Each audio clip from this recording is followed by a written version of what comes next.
Hi, I'm with TERAVARNA, and we're with our artist, Jeff Newman, right here. He's going to answer a few questions for us regarding his art and his process. How are you doing today, Jeff? I'm doing fine. How are you? Also pretty good, thank you. I'm just going to ask you a couple of questions about your art, your process, that sort of thing. Absolutely. So to start off with, it is actually about your process. What does your art making process look like?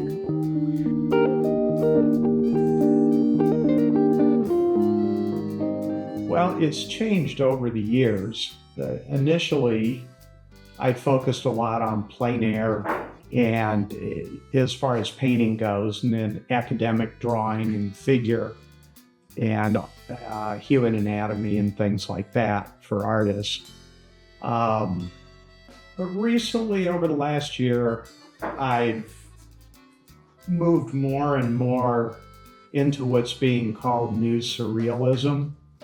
I still paint my paintings as an impressionist trained painter would paint a painting, but I'm working more towards creating analogies and things like that in my paintings, where there's a story inside the painting, especially when I'm painting on a large canvas. I like there to be a story, and when the artist, when a viewer looks at the canvas, they start wondering what's going on in the painting. And there creates a story. There's a story in my head when I make the painting, but that isn't necessarily the story that somebody would create when they look at the painting. And I find that just kind of a really cool process.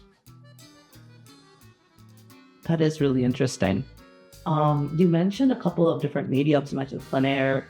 I see your Conte pieces, some oil paintings. I was wondering what your favorite medium is actually.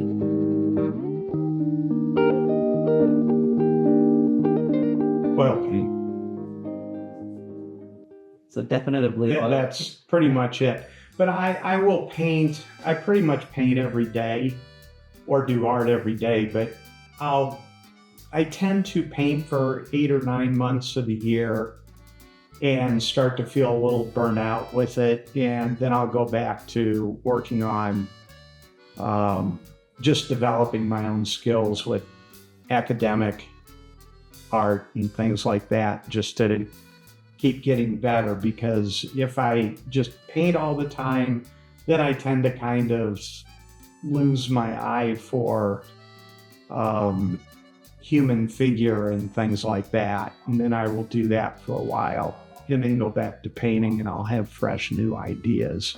I kind of have this thing where if I do something for too long, my inner voice gets too loud to the point where, even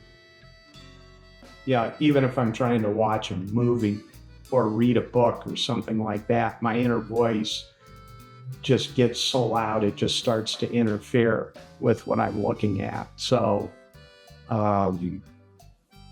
I sort of need to keep that under control. And I found that by shifting back and forth between, say, just Ponte stick drawing for my own pleasure and education to painting, trying to produce paintings that sell and create a following, is a good way to do that.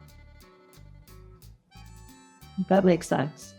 How did you discover your current art style?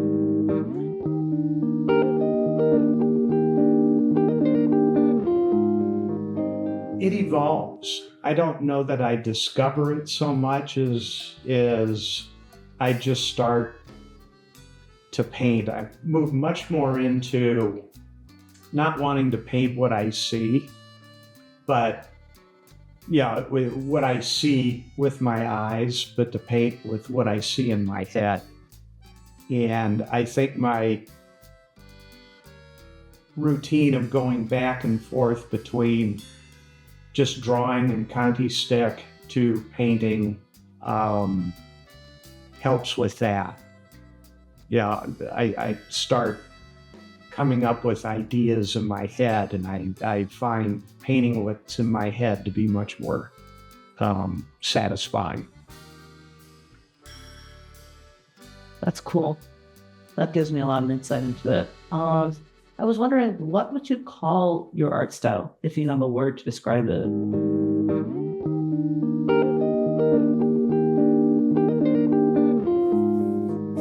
I would say kind of a new surrealism. I mean, it's not surreal in the sense that it's alien landscapes and things like that, though it can be. It's more surreal in the fact that I try to combine impressionism, some realism, and surrealism and abstract in what I'm doing. I kind of like putting those elements together into an overall pleasing composition. That's one, the colors are just pleasant to look at. But when you look at the figures in it and things like that, there's the touch of academic and impressionistic understanding of light. And with the paint application, definitely sort of an impressionistic style application of paint. So I don't feel limited or buttonholed into any one single approach, or sometimes I'll paint thin, other times I'll paint thick, big heavy globs of paint. I kind of like to move around and not get buttonholed with things, because if I start doing one thing too much, I tend to start getting bored with it. I know several artists who have developed a style, and people like and appreciate what they do, but then they start to have a hard time breaking away from it. I kind of don't want to do that. It's kind of the big thing I admire about Picasso, is he never stopped. He just kept moving through different periods and styles, and always seemed to be challenging himself to come up with a new way to express something or to investigate it in what he did. And for me, he's kind of a role model in that way. You mentioned Picasso. Do you have any other inspirations?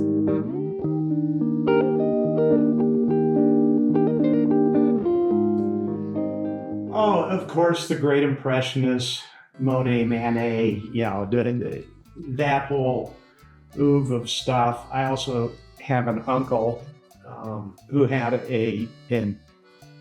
I would say, a very avant-garde gallery in San Francisco for maybe about 2.5 decades, from the late 50s to the early 70s.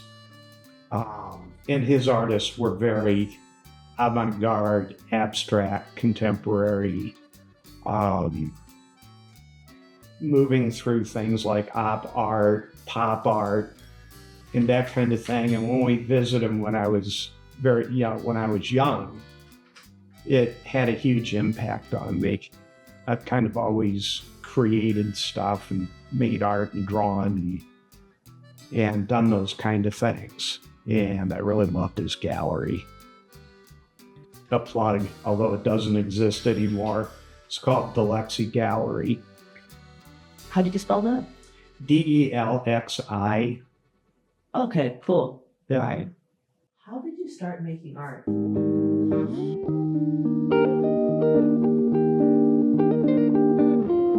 Wow, I don't know. I just did it when I was a little kid. And that is the great challenge. When you're a kid, I mentioned the inner voice thing before. There was no inner voice. I just sat down and started doing something. It would be very easy to just make a mark on a piece of paper, put another mark on the piece of paper, and then just kind of connecting them into things until you see something, and then start developing that's something, whether it's abstract or whatever it is. It's kind of almost an ideal that I want to get back to, and I try really hard to work something where I just make a mark before I have an idea of what I want to see. I can't do that so easily today as I could when I was a kid, for sure. But I think for me, that's the most satisfying and interesting space to be, is to have that. I said before, I don't want to paint what I see with my eyes. I want to paint what I see with my mind. And that's, I think, kind of what keeps me at it now, is always striving to be able to do that. Right now I'll start a painting with kind of an idea, maybe a character. I'll put a character in it. And instead of the impressionist way where you look at the environment all around and you start blocking in the darks or whatever with an eye towards overall composition and balance, and then you start filling in, maybe the light areas, midtones, and things like that. With this, I'll put a character on a piece of paper and see which way that character goes. And then start developing the environment that the character's in.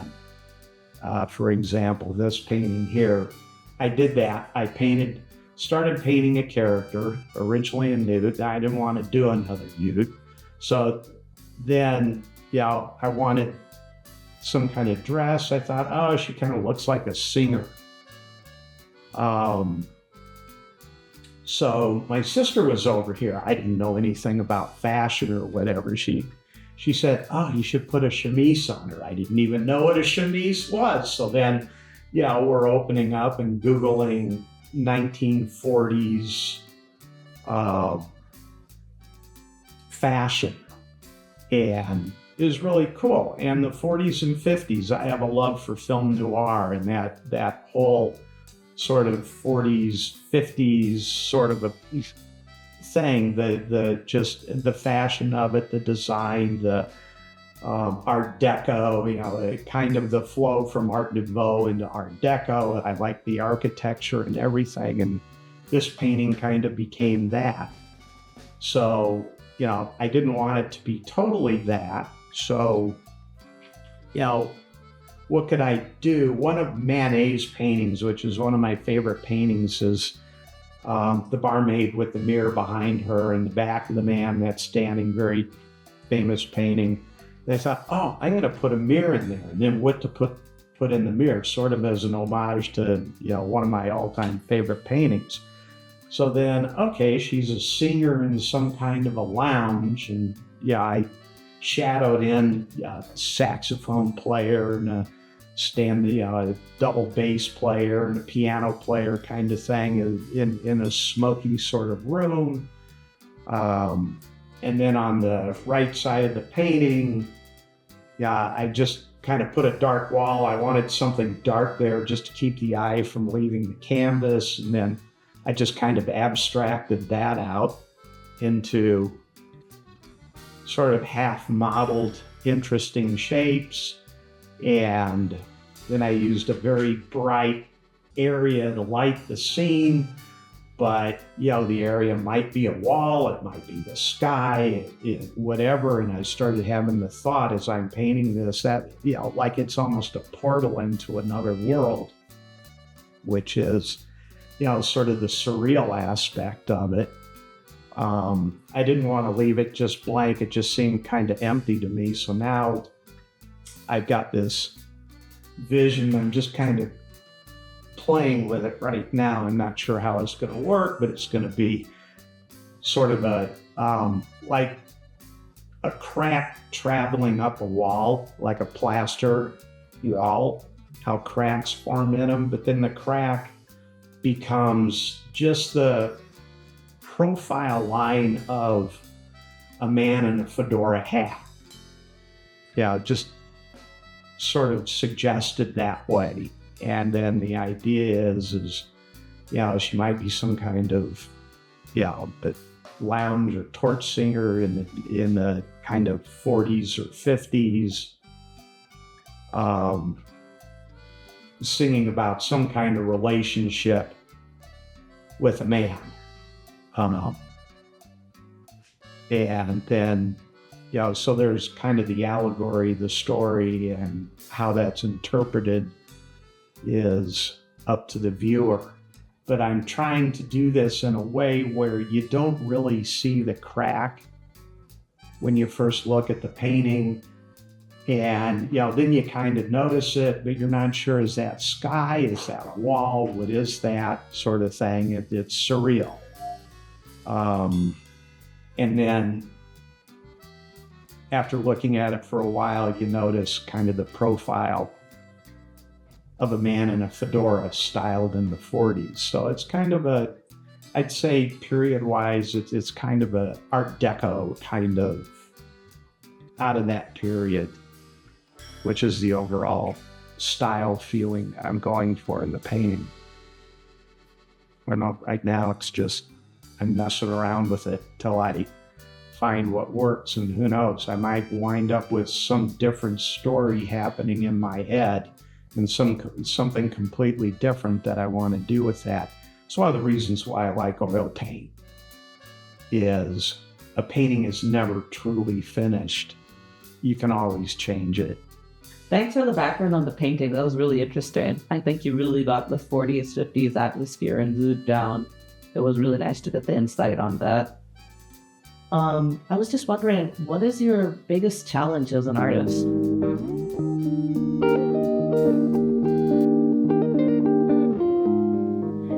For me, the biggest challenge is just painting without that voice in my head until I see something that I want to do. Then the voice is talking about that rather than being, hyper analytical and going, there's the Terminator line, and the color temperature isn't quite right. I need to warm this up, cool that down. Okay, I've added a new pigment to the canvas. I need to harmonize that with other areas in the canvas, which is so natural for me to just start being hyper analytical about everything, and it just gets in the way of being creative. So I really try, and I'm getting better at allowing myself to just create like I did as a child, rather than being critical like an adult. I have a BS in biology, and didn't complete it, but went on to a master's in biosystems engineering, and had all the engineering courses, and I went quite far with mathematics. Always been an easy thing for me, and I've always enjoyed it. But when I'm just creating for just visual art, that stuff gets in the way. And as an adult, it's hard to stop. And as a child, it didn't exist. And as a child, I could sit down with a piece of paper and a crayon and just come up with all kinds of strange stuff. And I always did. Would visit my uncle's gallery, the Lexi, and at the time I remember, I think it was like 1967 or 68, we went and visited him, and he had a lot of op artists in the gallery, or one in particular that had all this optical illusion art. I thought, wow, that's really cool. So, for probably the next 8 or 9 months, I was drawing what I remember today as chessboards, but they were all with wiggly, repetitive wiggly lines this way and this way and then this way and then this way, and then filled in, and then I'd draw little chess pieces on it and stuff. And I get inspiration that way. And when I'm thinking a lot, or being analytical with anything in life, I don't receive inspiration that just kind of pops up out of nowhere. So I'd say that's my struggle, is to not be analytical, to eliminate that voice in my head, especially when I'm trying to be creative. But it's not like I can just flick a switch. This is a time to be analytical. I have to do this. I have to calculate these numbers, or whatever. What am I going to price a painting at? Is it going to be in, square inches or linear inches? And what's the difference mathematically and everything? Or I'm going to make a painting. I'm just going to be completely creative right now. It's not like I have a little switch that can go from one to the other. Both voices are kind of constantly going in my head. Back when I used to have sales jobs, I used to drive my sales managers crazy, because all they want is the numbers. How many people did you put in the funnel? How far down did they get the funnel? What's coming out the bottom? What are your sales? What are your prospective sales, and this and that? I'm always thinking, wow, it'd really be cool if we approached it like this. That would be different from how everybody else had approached it. So I've always got this sort of conflict between creativity and analysis going on in my head. And when I'm painting or creating art, which is all I do now, I don't have a lot of use for the analysis stuff, but it's still there, and I think it gets in the way, and I try to ignore it. Yeah, that makes sense. It reminds me of what you're saying with Picasso, and I think he had something to say about how it's harder to paint like a child than it is to paint with all these years of experience. Exactly. I've never seen anything whether he would say whether that caused him struggles or not, but when you're a child, that inner voice of 6 decades of,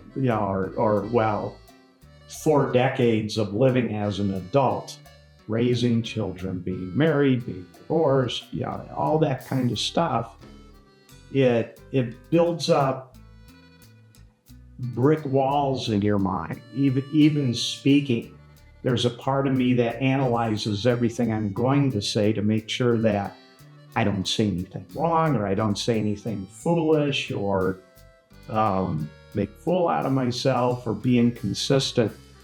And I think as an artist, the more I can eliminate that kind of defense mechanism, the more freely the creative ideas will flow. Yeah, that makes sense. Mm-hmm. Thanks for the insight. Thanks. Where did you hear about TERAVARNA?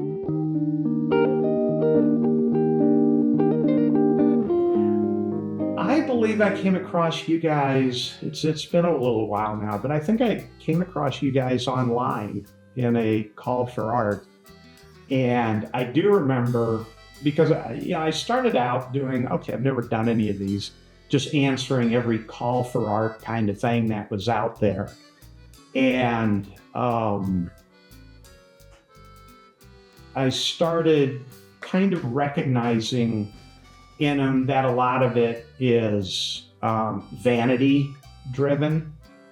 Having lived as an artist in New York City, and my gallerist there he had a thing about some galleries, I won't say the names, but that's really kind of what they did. They called them vanity galleries, where artists would essentially rent the gallery space. They're responsible for all the costs of promotion and everything else, and manning the gallery and stuff for shows, and it's pretty expensive to do that. And he advised me early on, he said, don't do that. If other gallerists in New York City see that in your history, they'll avoid you like the plague. And So I took that to heart. No matter how much I want my art seen, galleries are it's a hard world to break into. So when I went to the online thing, at first I was just throwing it all out there to just see, okay, what's this going to be like? And then I quickly learned to look at the art that was coming in from other artists that were in those contests and competitions. And quickly, I didn't really care so much how I did in the competition. I wanted to see what the abilities, creativity levels and all that kind of stuff, skills and whatnot, what kind of art other people were doing, that they wanted to spend a few bucks to put out there for people to see. And I quickly learned, okay, there's a whole lot of vanity gallery kind of thing going on here where, it doesn't really lead anywhere. But you could say, oh, I got first place, or I got this, I got that, and sort of thing. And then I recognized that there were 2, 3, at the time, maybe 4 galleries that I had done this with, and you guys were one of them, that really seemed to have artists that entered the contest that were a step above. Well, I would say several steps above much of the art that I would see in the heavier promoted and I would imagine the bigger sites, although I don't really know anything about the business. So, then I said, okay, not those, not that one, not that one, not that one. And TERAVARNA's one I like. I can't right now offhands think of the 2 or 3 others I think that put in really, the artists that enter them tend to be very good artists. So I stuck with you guys. I've done a couple shows in LA. Really liked those shows. They were very good. Especially the LA Art Show was, the quality of art was very high in the show. And I considered it to be a good thing to participate in. So that's sort of my history with TERAVARNA. Thank you. Yeah. How do you feel about TERAVARNA?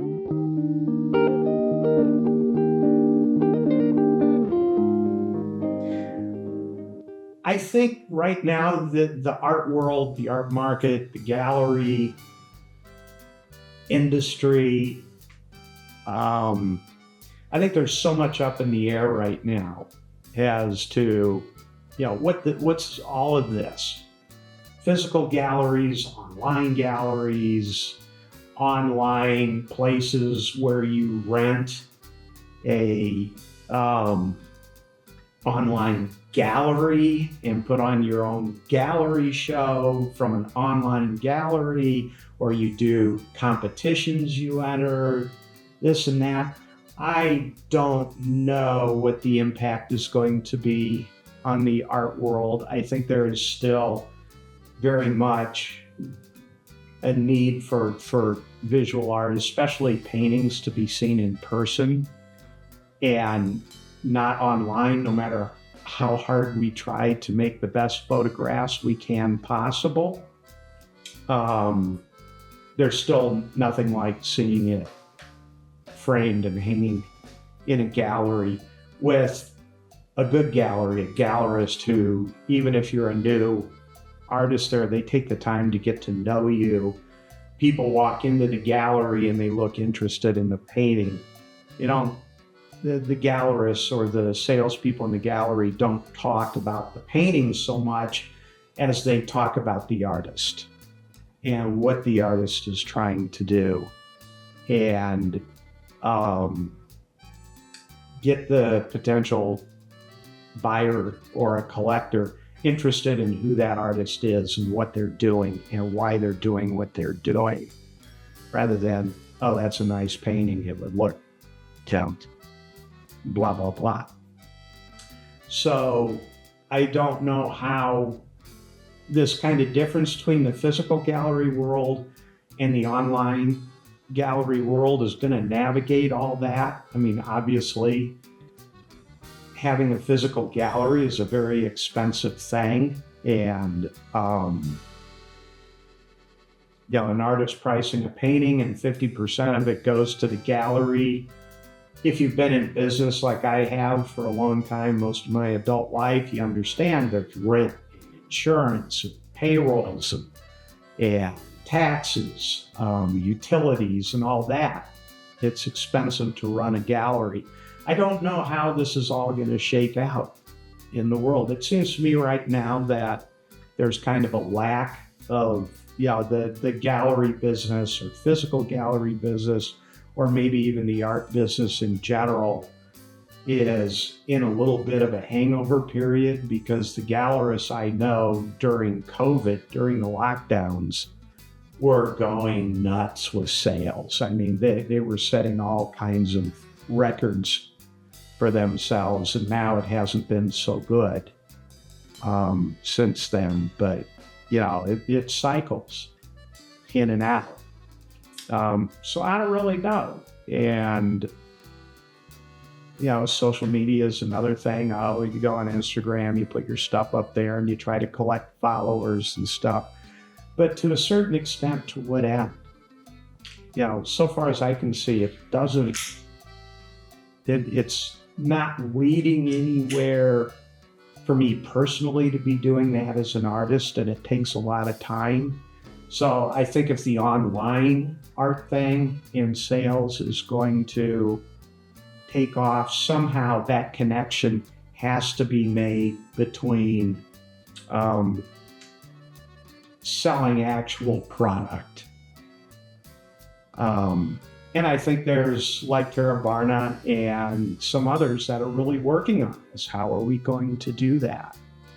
How is this all going to shake out? And, the only way to know is to keep doing it and see where it goes, because I think a lot of physical galleries, it's harder and harder for these galleries to stay open.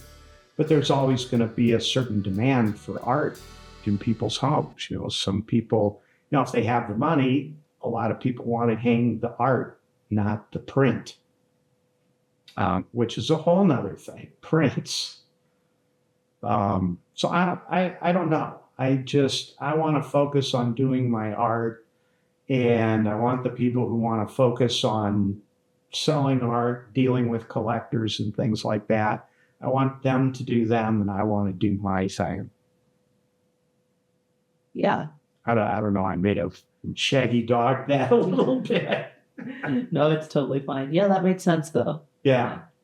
So I like what you guys are really trying to do. I mean, you're trying to figure it out as much as I am. And I kind of feel like we're in that together. Yeah, I kind of feel like that too. Thank you. Is there anything you'd like to see from TERAVARNA?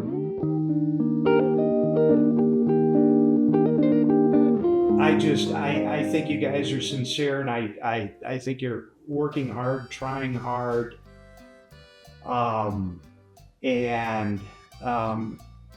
your sincerity in doing that is enough for me to continue working with you, because nobody has a crystal ball. For sure, yeah. Thank you, Jeff. Thank you for giving us the time today. I really appreciate it. It was really nice hearing about your work and your process. Thank you. It's fun.